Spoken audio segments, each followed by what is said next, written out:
It's been about 2 months since we first got our hands on the iPad Air 4, and in our initial review, we were pretty happy with it because of the excellent performance for things like gaming, as well as the new design that looks great and supports the incredible Magic Keyboard case, making it a perfect laptop replacement. However, a lot has changed in the past 2 months, specifically the release of Apple's M1 MacBook Air, which has been blowing everyone's mind because the base model for $999 has barely any drawbacks compared to the more expensive $1,300 MacBook Pro. So in this review, I'm gonna look at the iPad Air 4 from a different perspective, now considering the M1 MacBook Air because it could actually be a much better buy for a lot of people. But before I get into that, I want to talk about our experience with the iPad Air after 2 months. The new modern and sleek design has been giving us an excellent experience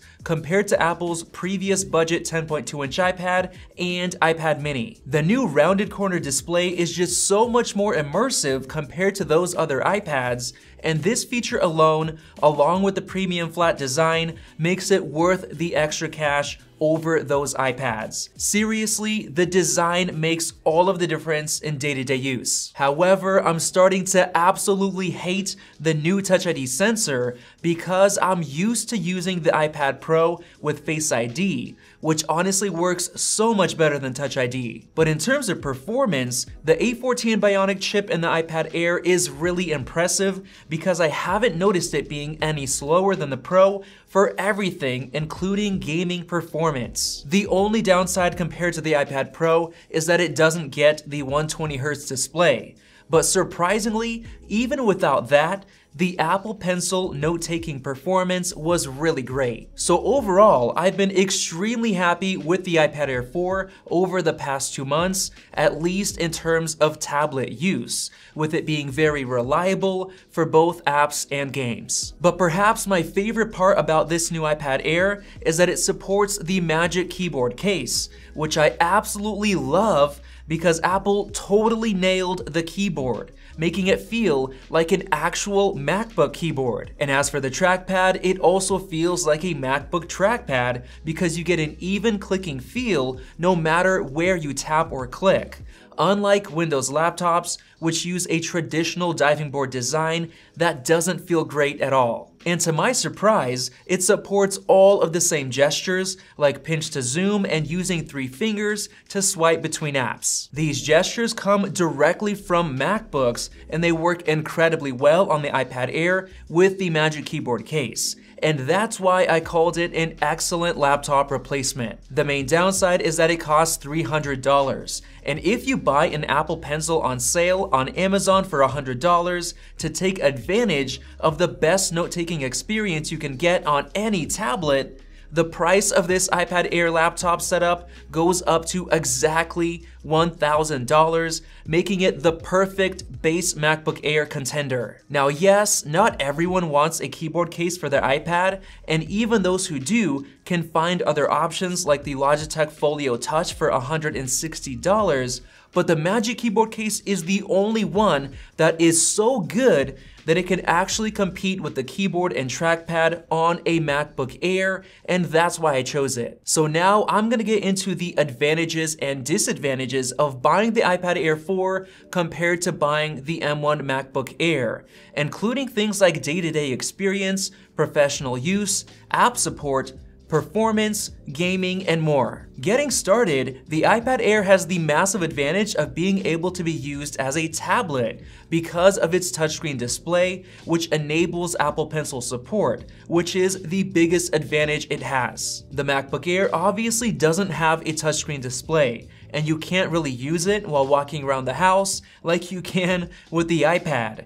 You have to use it either on a tabletop or on your lap. But the iPad Air 4 can also be used as a laptop with the Magic Keyboard case for things like web browsing and document typing. However, I'd still say that the MacBook Air does it better because you actually get a full-size keyboard compared to a scrunched-down version with the iPad. The MacBook Air also gets function keys, which are incredibly useful, and the placement of the Touch ID sensor on the power button is much more convenient compared to the iPad Air 4 sensor. On top of that, the MacBook Air's trackpad is much larger, giving you more freedom for swiping and using drag and drop. And it actually performs and feels better because it uses Apple's Force Touch technology with built-in motors that simulate clicks compared to a simple design on the Magic Keyboard case. However, this case does add an extra USB-C port in the hinge for charging, leaving the iPad's main port free for data transfers. But on the MacBook Air,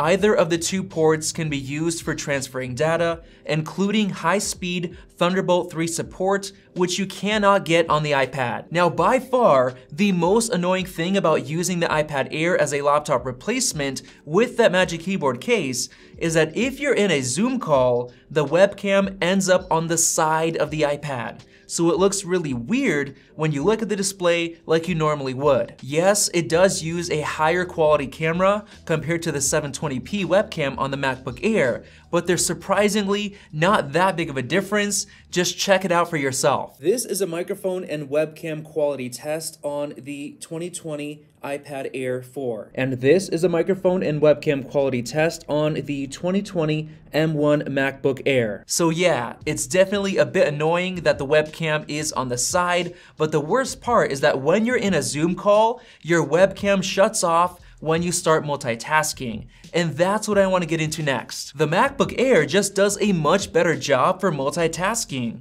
You can move your apps around the screen very easily in any position you'd like. On the iPad Air, it just doesn't feel the same because you can only have 2 apps open at once, and that's because of the software differences. iPadOS is extremely limited compared to the more traditional macOS software, which allows you to easily run multiple apps at the same time. And if you really need to, you can get up to 16 gigs of RAM compared to only 4 gigs on the iPad Air, which is a huge difference. And making it worse, the iPad Air only comes with 64 gigs of storage. And if you want to match the base 256 gigs on the MacBook Air, you have to spend another $150 to upgrade it. But that's it.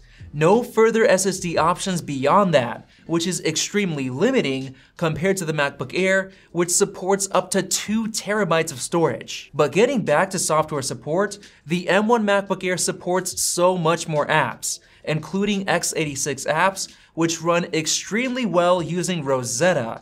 So if you're ever in need of professional, full-sized apps, the MacBook Air is so much better. For example, you can get the full versions of apps like Final Cut, Lightroom Classic, Xcode, Logic, Premiere Pro, and much more that you simply cannot get on the iPad. Now, in the past, iPads have always had a huge advantage by having access to the massive iOS app library.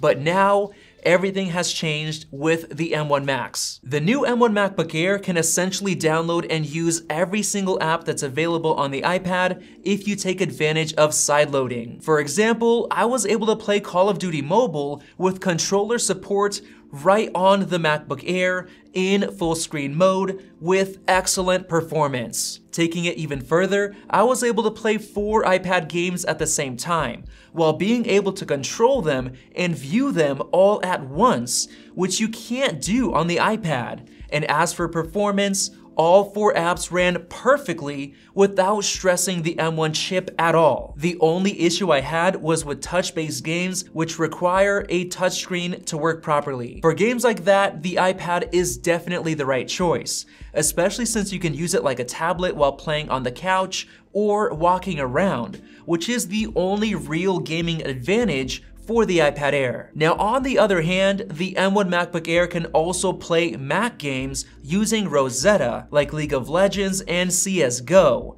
It can also play Windows games using either Crossover or Parallel 16, and it can easily run emulators like Dolphin for Nintendo games with no issues at all. And because of the massive difference in performance, as you can see in these Geekbench results for both the CPU and the graphics, the M1 MacBook Air is not only a much better choice for gaming, but it's also a better choice for professionals doing things like video or photo editing. And to take it even further, the M1 MacBook Air is rated for 15 hours of web browsing battery life, compared to just 10 on the iPad Air 4. The iPad does get the advantage of tablet use for media consumption like watching YouTube videos, but the MacBook Air still has two major advantages in this area. The larger 13.3-inch display that uses a 16:10 aspect ratio, making widescreen videos fill up more of the screen, and the speakers sound much better as well. Just hear it for yourself.